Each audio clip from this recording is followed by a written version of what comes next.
Welcome mga syalak. Tanghaling tapat dito oy. Ayan. Ngayon ay papunta ako ng management office. Kasi anong tawag dito? Yung property management office. Kasi guys, ano na ako, magsasubmit na ako ng letter of intent to vacate the property. Alis na ako mga day. Dili na ako magtagal dito. Shalak. Kasi lilipat na. Lilipat na pabalik ng ano guys. Pabalik ng Ohio. Babalik na ng Ohio. Charis dili. Dilo oy, wala pa nga isang taon dito. Alis agad ng Texas. Dito na ako guys. Lumabas pa ako ng gate. Ayan yung car ko guys. Shalak. Ayun. Nasubmit ko na guys. Yun. Okay naman itong place na to guys. Kaso, syempre, everyone has to move on. Charis! Parang love life lang. Diba? Dili tayo pwede ma-stuck sa isang lugar. Diba? Kung kailangan ng umalis at mag-alsa balutan, charis, joke lang yan. Balitaan ko kayo guys kung saan ako lilipat. Shalak.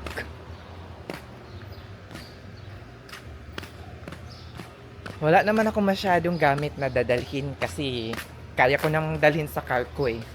Yung ano lang talaga, yung kama lang talaga yung, hindi ko naman maitapon kagaya ng ginawa ko sa Ohio. Kasi dili naman parang mura yung nabili kong kama. Medyo ano din, 'di ba? Sayang din, tapos 1 year ko pa lang nagagamit, 'di ba? So yun, dili ko siya itapon. Dadalhin ko siya sa next na titirhan ko. Walaan nyo guys kung saan ako titira. Ibabahay na ako ng apam guys. Charis, joke lang yun. Nakakaloka. Pupu. Ayan. Diba? Struggle din itong apartment na to sa akin for 1 year. Kasi nga diba, nasa 3rd floor. Pag mag-grocery ako, hingal na hingal ako. Kakadala ng mga groceries ko, guys. Ayun, at least nasubmit ko na. 2 buwan pa naman ako dito, guys. So, meron pa tayong enough time para makapagligpit. So, 60 days notice. Shut up! Ayun nga guys, narinig nyo. Kanina nung pumunta ako sa property management that I am vacating or aalis na ako sa apartment na to or sa lugar na to. I'm not entirely yung parang aalis kasi nga, 'di ba? Kaka-start ko lang nung December sa new job ko. So definitely di pa ako aalis dito sa main area na to or dito mismo sa Houston. I'm sorry. Dito mismo sa Houston. So, aalis na ako dito sa apartment na to at titira sa somewhere else. Shalak! Medyo lower yung, discuss ko muna sa inyo to. Actually, pinadalhan ako ng notice. At least, siguro na-receive ko to like, just a couple of days ago, like 60 days prior to the end of my contract. The end of my contract for this apartment is set to be on July 31st of 2026. So like around more than 60 days before the contract lease agreements ends. Parang ganon. So pinadala nila ako ng option. The option is very lucrative. Actually, for 6 to 11 months, okay yung rate. For 12 to 15 months, almost the same siya ng binabayaran ko ngayon. And then month to month is, it's higher if it's month to month.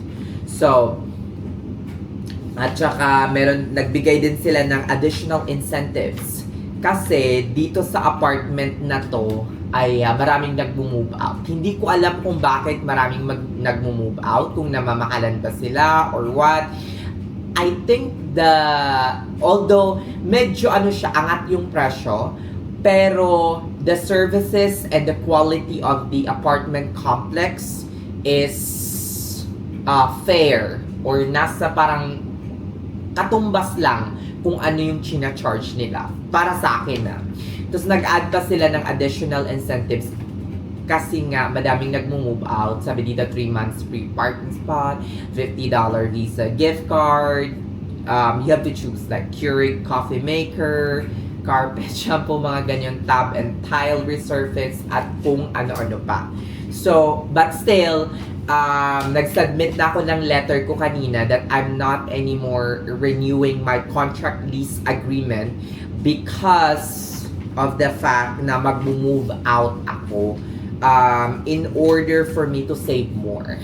Like, sasabihin ko sa inyo guys sa next video or sa next vlog ko kung saan talaga ako lilipat. But definitely medyo na-slash talaga yung yung rent. Yun nga lang, merong syempre may mga consequences are medyo na hindi naman sa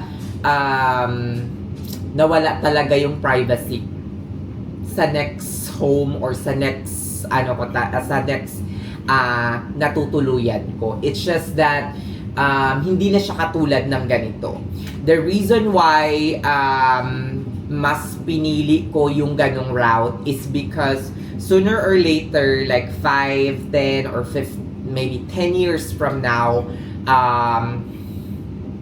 siguro maximum na ng 15 years from now ay wala na ako sa US. So, tinatry kong makapag-save, mapunta yung pera sa investment to grow it, and then makapag-save talaga. So, the only way for me para makapag-save is to lower down my expenses. Babaan pa ng babaan yung expenses ko as much as possible. So, yun yung naisip ko kasi in the next 10 to 15 years, baka wala na talaga ako dito completely sa US. Let's see kung ano talaga yung mga paparating sa buhay ko, kung ano talaga yung magiging mga plano ng Diyos para sa akin. I cannot completely say it for now, yung parang okay, after 5 years, okay, after 10 years, wala na ako dito sa United States of America. Definitely not. Hindi natin alam.